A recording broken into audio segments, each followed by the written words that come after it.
El Pacífico en el verano de 1942 se extendía infinitamente bajo un cielo azul radiante, cuyo color era tan intenso que parecía casi irreal. El sol estaba alto en el horizonte y transformaba la superficie del océano en un mosaico brillante de millones de reflejos de luz danzantes. En este escenario aparentemente pacífico, donde el cielo y el océano parecían fusionarse entre sí, se desarrollaban, sin embargo, los momentos más dramáticos de la historia de la humanidad. Aquí, en esta inmensa vastedad, se encontraban dos visiones del mundo, dos maquinarias de guerra y dos filosofías completamente diferentes de combate aéreo. En esta mañana particular, se encontraba el aviador Takeshi Yamamoto en su Mitsubishi A6M0 sobre las aguas al sur de las Islas Salomón. Su máquina, una obra maestra de la ingeniería japonesa, se deslizaba por el aire con una elegancia que no tenía igual. El Cero era famoso por su extraordinaria maniobrabilidad, su impresionante alcance y su capacidad para operar a altitudes que eran inalcanzables para muchos cazas aliados. Yamamoto ya tenía 7 derribos confirmados en su cuenta, y su confianza era correspondientemente alta. Era un veterano de numerosos combates aéreos, había sobrevivido a los ataques en Pearl Harbor y se había probado en las batallas por las Filipinas. Sus dedos descansaban ligeramente sobre la palanca de control, mientras sus ojos escudriñaban el horizonte en busca de aviones enemigos. El sol matutino proyectaba largas sombras sobre la cabina de su Cero, y Yamamoto sentía la vibración familiar del motor Nakajima Sakae bajo él. Este motor, aunque no era el más potente de su clase, era confiable y eficiente, perfectamente sintonizado con la filosofía del Cero: alcance y maniobrabilidad sobre fuerza bruta y blindaje. Los japoneses habían prescindido conscientemente de blindaje pesado y tanques autosellantes para ahorrar peso. Esta decisión hacía del Cero un cazador mortal en manos de un piloto experimentado, pero también significaba que cualquier impacto podía tener consecuencias catastróficas. Yamamoto lo sabía, pero había aprendido a aceptar este riesgo. En su cultura se consideraba honorable arriesgar la vida por el emperador, y la idea del Bushido, el código de honor de los samurái, impregnaba cada aspecto del pensamiento militar japonés. A lo lejos, aún invisible para los ojos agudos de Yamamoto, se aproximaba una formación de 8 bombarderos en picado, Douglas SBD Dauntless. Estas máquinas eran la columna vertebral de los aviadores navales americanos en el Pacífico, robustamente construidas y diseñadas específicamente para ataques de precisión contra buques enemigos. A diferencia del elegante Cero, los bombarderos Dauntless eran máquinas de trabajo pragmáticas, diseñadas con enfoque en confiabilidad, supervivencia y carga de bombas. Sus tripulaciones habían completado intensas sesiones de entrenamiento en las que aprendieron a lanzarse desde ángulos pronunciados sobre objetivos móviles, mientras esquivaban simultáneamente el fuego antiaéreo enemigo. El líder de esta formación era el teniente comandante James Harrison, un piloto experimentado de Texas, cuya naturaleza tranquila y pensamiento estratégico le habían ganado el respeto de sus hombres. Harrison y sus hombres regresaban de un vuelo de reconocimiento sobre territorio enemigo. Habían avistado un convoy japonés y transmitido las coordenadas a su base en Guadalcanal. Ya habían lanzado sus bombas y ahora volaban de regreso en formación suelta, intentando ahorrar combustible mientras permanecían vigilantes. Los hombres estaban cansados, pero satisfechos. El vuelo había sido exitoso y hasta ahora no habían avistado cazas enemigos. La radio crepitaba ocasionalmente con informes de estado y breves comentarios entre los pilotos, pero en su mayor parte reinaba el silencio radial para no atraer atención innecesaria. Cada una de las máquinas Dauntless estaba tripulada por 2 hombres, un piloto al frente y un artillero de cola atrás, responsable de la defensa contra ataques desde detrás. Estos artilleros de cola se sentaban mirando hacia atrás detrás de una ametralladora Browning, montada flexiblemente, y eran la última línea de defensa contra cazas atacantes. estaban específicamente entrenados para reconocer las siluetas características de aviones enemigos y abrir fuego en el momento preciso. Hoy, sin embargo, bajo el sol deslumbrante de la mañana y después de horas de vuelo, la fatiga y la tranquilidad engañosa del Pacífico hacían que su vigilancia disminuyera ligeramente. Este era un estado peligroso en la guerra aérea, donde la muerte a menudo llegaba del cielo despejado, rápida y despiadadamente. Yamamoto continuaba su patrulla y dejaba que su mirada escudriñara sistemáticamente el espacio aéreo. Había aprendido a no solo mirar hacia adelante, sino a mantener todo el cielo a la vista, incluyendo las áreas por encima y debajo de él. Los viejos pilotos siempre decían que el enemigo que no veías era el más peligroso. De repente, a unos 5 kilómetros de distancia y ligeramente por debajo de su altitud de vuelo, descubrió la formación de bombarderos americanos. Su pulso se aceleró inmediatamente, pero se obligó a mantener la calma. Las acciones apresuradas conducían a errores, y los errores significaban la muerte. Estudió la formación cuidadosamente, contó los aviones y analizó su trayectoria de vuelo. 8 máquinas, todas Douglas SBD Dauntless, volaban en una formación escalonada suelta rumbo sureste. Un piloto experimentado podría haber dudado en este momento. 8 contra 1 no era una situación ideal, incluso para un piloto de cero. Pero Yamamoto no veía cazas de escolta, y eso le daba confianza. Los bombarderos Dauntless eran lentos y torpes en comparación con su ágil cero, y sabía por experiencia que los bombarderos en picado en vuelo horizontal eran presa relativamente fácil. Lo que no consideró completamente o quizás subestimó era la potencia de fuego colectiva de 8 artilleros de cola que, si reaccionaban coordinadamente, podían crear un efecto de fuego cruzado mortal. Además, las tripulaciones americanas eran conocidas por estar bien entrenadas y por no rendirse incluso en situaciones desesperadas. Yamamoto empujó la palanca de gases hacia adelante y comenzó un descenso suave para acercarse a la formación americana. Planeaba atacar desde atrás y ligeramente de lado, una táctica clásica que le permitiría eludir el armamento de cola relativamente débil de los bombarderos. Sus 2 cañones de 20 milímetros y 2 ametralladoras estaban cargados y listos. El motor del cero cantaba una canción más alta a medida que más combustible fluía a la cámara de combustión y la velocidad aumentaba. La distancia comenzó a reducirse rápidamente. 4.000 metros, 3.000 metros, 2.000 metros. Los bombarderos americanos continuaban su curso, aparentemente inconscientes del peligro que se aproximaba. En el Dauntless Leader, el artillero de cola suboficial de segunda clase, Michael O'Brien, notó un pequeño punto en el cielo que se acercaba rápidamente. Al principio pensó que podría ser uno de sus propios aviones, quizás un caza de escolta retrasado, pero cuando el punto se hizo más grande y tomó su forma característica, reconoció con terror helado las líneas inconfundibles de un cero.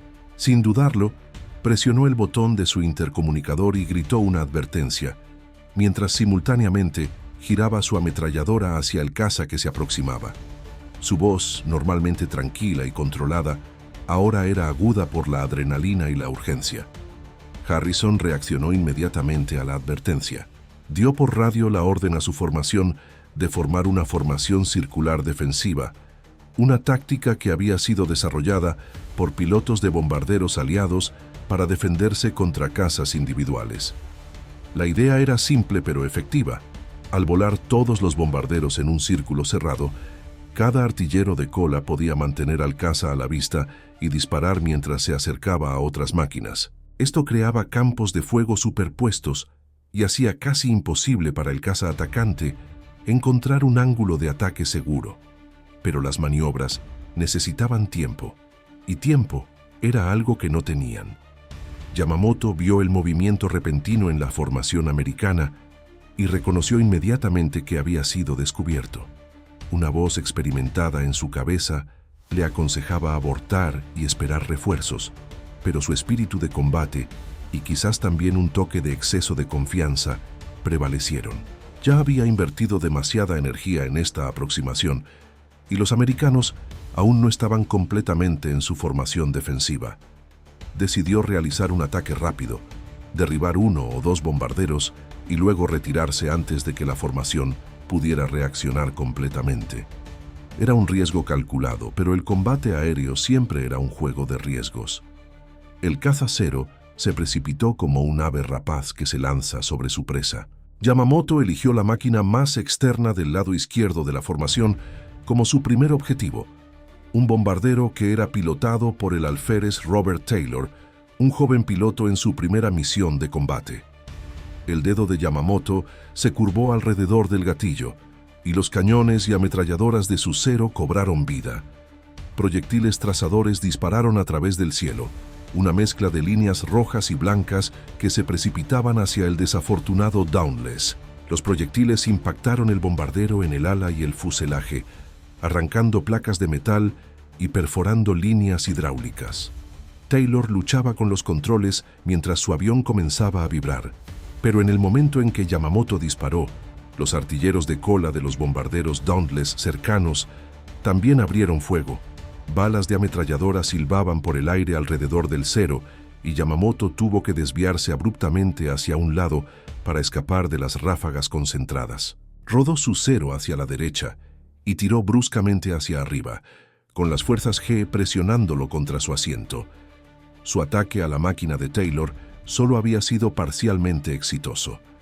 El bombardero estaba dañado, pero no derribado, y Taylor intentaba desesperadamente permanecer en la formación mientras humo negro se elevaba de su motor. Los pilotos americanos habían completado casi su formación circular defensiva, y Yamamoto se encontró de repente en una situación completamente diferente de la que había esperado.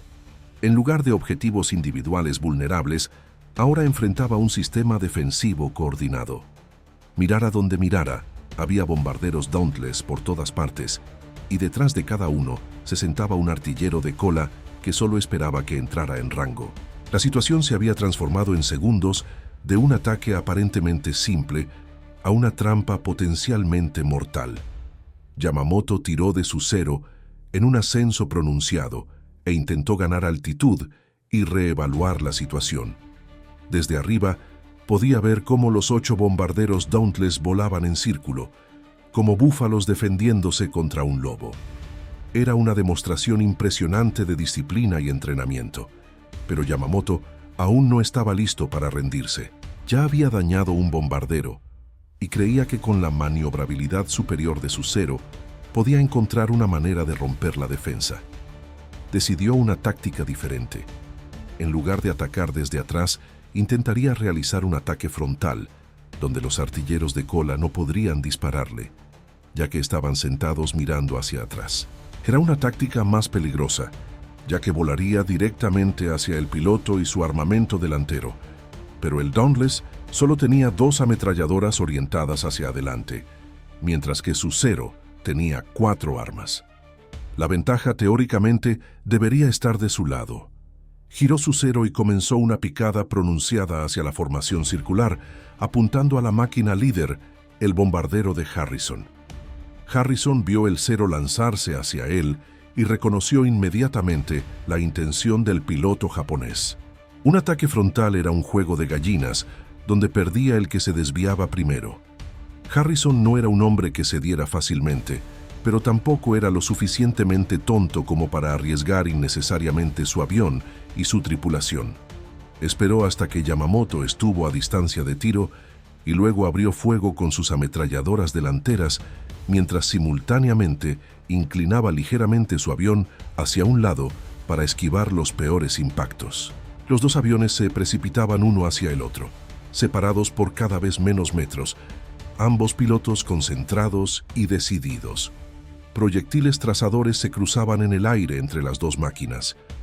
Algunos de los proyectiles de Yamamoto impactaron el bombardero de Harrison, perforaron el plexiglas de la cabina e hicieron volar astillas, pero la construcción robusta del Dauntless resistió. Simultáneamente, algunas de las balas de Harrison impactaron el cero, y una de ellas perforó la delgada piel de aluminio del fuselaje peligrosamente cerca del tanque de combustible. Ambos pilotos tiraron de sus máquinas hacia arriba en el último segundo para evitar una colisión y pasaron uno junto al otro, a solo metros de distancia. Yamamoto pudo ver durante una fracción de segundo el rostro de Harrison, concentrado y decidido, antes de que se separaran. El combate cercano le había costado a Yamamoto más de lo que había esperado. El Zero había recibido varios impactos, y aunque ninguno de ellos parecía inmediatamente crítico, comenzó a sentir una ligera vibración en la palanca de control. Posiblemente se había dañado una superficie de control, pero más importante aún, había perdido su energía y su posición ventajosa. Ahora se encontraba en medio de la formación americana, rodeado de 8 bombarderos cuyos artilleros de cola solo esperaban que cometiera un error. El teniente de navío David Chen, el piloto del Dauntless, en la posición 3, vio su oportunidad. Mientras Yamamoto rodaba alejándose de su ataque frontal a Harrison, el Zero se encontró durante un breve momento en una posición vulnerable, lento y sin mucha energía. Chen dio máxima potencia e intentó colocar su torpe Dauntless en una posición desde la cual su artillero de cola, suboficial de primera clase James Rodríguez, tendría un disparo claro. Rodríguez, un veterano con nervios de acero, esperó pacientemente, su dedo en el gatillo, mientras el Zero se acercaba cada vez más. Yamamoto notó la maniobra de Chen demasiado tarde. Había estado demasiado ocupado estabilizando su Zero y vigilando otras amenazas. Cuando vio el Dauntless que se aproximaba, intentó desesperadamente evadir, pero Rodríguez ya había abierto fuego. Una lluvia de balas de la ametralladora Browning impactó el Zero en el costado, perforó el motor y destruyó varios componentes importantes. Humo negro comenzó a surgir inmediatamente del capó del motor del Zero, y Yamamoto sintió cómo la potencia de su motor disminuía rápidamente. El pánico habría sido una reacción normal en este momento, pero Yamamoto estaba demasiado bien entrenado para sucumbir al pánico. Sabía que su avión estaba gravemente dañado, posiblemente mortalmente, pero aún estaba en el aire y tenía control. Su primera prioridad ahora era escapar del alcance de los bombarderos americanos e intentar llegar a una base japonesa o al menos cerca de aguas amigas, donde tendría una oportunidad de rescate. Empujó la palanca de control hacia adelante y se zambulló, alejándose de la formación circular, tratando de exprimir tanta velocidad como fuera posible de su motor moribundo. Pero los pilotos americanos no estaban dispuestos a dejarlo escapar simplemente. Varios de ellos salieron de la formación y comenzaron a perseguir el Zero dañado. No era necesariamente por venganza, aunque los hombres estaban enfadados por el ataque, sino más bien por necesidad táctica. Un caza enemigo dañado que escapaba podía posiblemente traer refuerzos o transmitir información importante sobre su posición. Era mejor eliminar la amenaza ahora. Yamamoto vio los bombarderos perseguidores en sus espejos retrovisores y supo que sus posibilidades eran escasas. Su Zero perdía lentamente altitud y velocidad, mientras el motor continuaba perdiendo aceite y combustible. Las llamas ahora comenzaban a ser visibles en los costados del capó del motor, pequeñas lenguas naranjas que eran sopladas hacia atrás por la corriente de aire. Intentó desesperadamente ganar más velocidad, zambulléndose más hacia abajo, pero eso solo lo acercaba más a la superficie del mar, y si volaba demasiado bajo, ya no tendría posibilidad de evadir o maniobrar.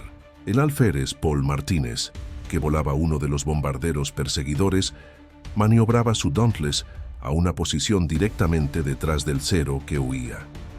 Su artillero de cola, mecánico de aviación de tercera clase Tommy Sullivan, tenía un disparo perfecto. Sullivan era conocido por su precisión y no tenía intención de desperdiciar esta oportunidad. Apuntó cuidadosamente, adelantó ligeramente al Zero en movimiento y apretó el gatillo.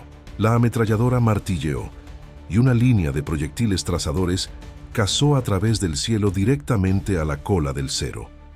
Los proyectiles perforaron el delgado aluminio del Zero como si fuera papel. Algunos impactaron el control de timón y destruyeron los cables. Otros perforaron el fuselaje y detonaron peligrosamente cerca del asiento del piloto.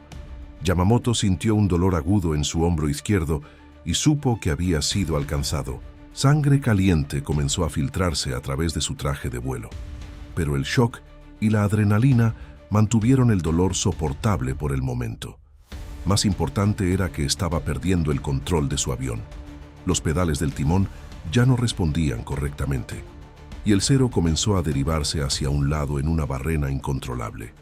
Con toda la fuerza que le quedaba, Yamamoto luchó con los controles. Intentó desesperadamente estabilizar el avión y ponerlo en un planeo controlado, pero los daños eran demasiado severos. El Zero ya no quería obedecerle. El motor tosió una última vez y luego se silenció completamente. Solo el silbido del viento a través de las estructuras dañadas aún se podía oír. Yamamoto sabía que el final estaba cerca. Tenía dos opciones: intentar amerizar el avión en el mar o saltar con paracaídas. La decisión de un salto en paracaídas habría sido la opción más segura, pero también tenía sus problemas. Estaba sobre territorio controlado por el enemigo, o al menos disputado, y sus posibilidades de ser rescatado por fuerzas japonesas eran escasas. Además, existía en la cultura militar japonesa un fuerte estigma contra la rendición o el abandono, incluso en situaciones desesperadas. Muchos pilotos japoneses preferían estrellarse con sus máquinas en lugar de rendirse o ser rescatados, porque consideraban esto más honorable. Yamamoto estaba dividido entre su instinto de supervivencia y las expectativas culturales de su sociedad. Los bombarderos americanos circulaban alrededor del Zero, que caía como buitres, listos para atacar nuevamente si era necesario. Pero Harrison, que observaba la situación, dio la orden por radio de cesar el fuego. El caza japonés ya estaba condenado y no había razón para desperdiciar más munición o correr riesgos innecesarios.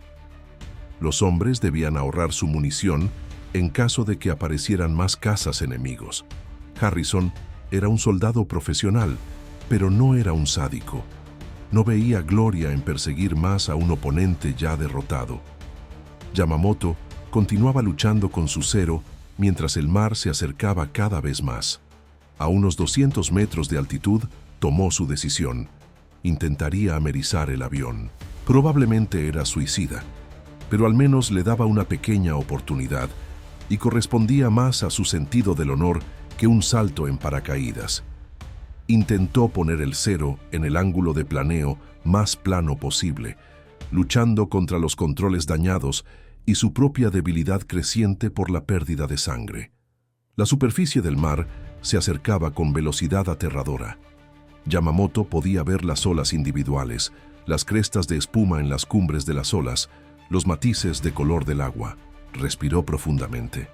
Una última oración a los dioses de sus ancestros en sus labios, e intentó hacer que el Zero aterrizara lo más suavemente posible. Pero un amerizaje con un caza siempre era brutal, especialmente con un avión dañado. El Zero golpeó el agua con una fuerza que casi le hizo perder el conocimiento a Yamamoto. El impacto se sintió como si hubiera volado contra un muro de concreto. El avión se volcó inmediatamente, se sumergió bajo la superficie y comenzó a hundirse rápidamente. El agua se derramó a través de la cubierta rota de la cabina y llenó el interior del avión en segundos. Yamamoto luchó desesperadamente para soltar sus cinturones de seguridad, mientras el agua helada del Pacífico lo rodeaba y le quitaba el aliento. Su hombro herido gritaba de dolor, pero el instinto de supervivencia le dio fuerzas que no sabía que poseía. Con un último esfuerzo desesperado, soltó los cinturones y se empujó lejos del naufragio que se hundía. Nadó hacia arriba, sus pulmones ardiendo por aire, mientras el Zero debajo de él se hundía en las profundidades oscuras del Pacífico, un último regalo al mar que ya había devorado tantos aviones y barcos. Yamamoto rompió la superficie y aspiró ávidamente aire, tosiendo y jadeando. Aún estaba vivo, pero estaba gravemente herido, a cientos de kilómetros de la base amiga más cercana, rodeado de nada más que océano. Sus posibilidades de supervivencia eran mínimas. Sobre él, los bombarderos americanos circularon aún durante algunos minutos y observaron el lugar donde el Zero se había estrellado. Algunos de los pilotos vieron la cabeza del piloto japonés en la superficie y supieron que había sobrevivido al amerizaje. Hubo una breve discusión por radio sobre si deberían intentar rescatar al piloto. En teoría, un piloto enemigo capturado sería valioso para interrogatorios, pero en la práctica era casi imposible aterrizar con un bombardero en mar abierto y recoger a alguien. Además, ellos mismos tenían poco combustible y necesitaban regresar a su base. Harrison tomó la decisión. Transmitirían por radio la posición a su base y esperarían que un avión de rescate o un submarino estuviera cerca para recoger al piloto japonés, pero ellos mismos debían continuar. Era una decisión pragmática, una típica del tipo de guerra que se libraba en el Pacífico, donde los recursos eran limitados y cada decisión requería un análisis de costo-beneficio. La formación se alejó y continuó su curso hacia Guadalcanal, mientras detrás de ellos Yamamoto flotaba en las olas. Para Yamamoto comenzaban ahora las horas más largas de su vida.